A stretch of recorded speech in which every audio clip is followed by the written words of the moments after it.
Hey guys, Racey again. I'm here in California and I thought I would take just a little bit of time here to talk about why TriCal is such a prevalent brand out here in California.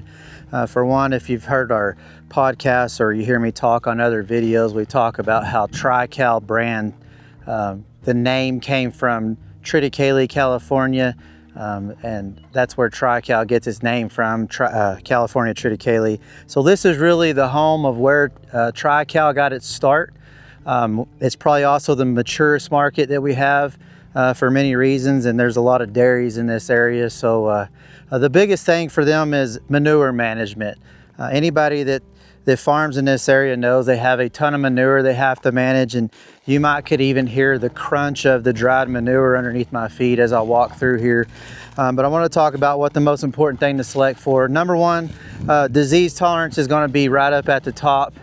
You know, yield is always going to be of utmost importance, but yield is something that you can stack multiple good traits to add up. It's additive. So the better disease tolerance, standability, so on and so forth that you have, the better that adds up to overall yield.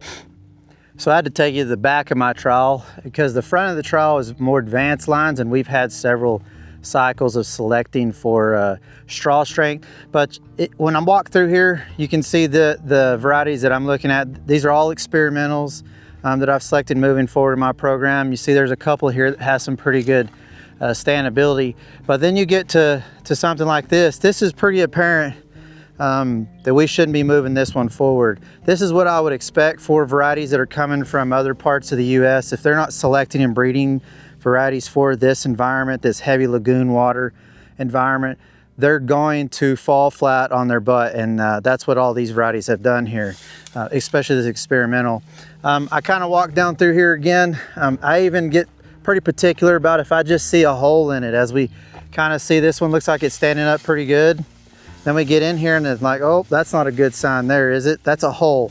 Well, what's happening here is you can kind of see right in here, there's the stem is collapsing under the weight and the pressure of the above ground growth. So that's what's happening. That's what starts lodging.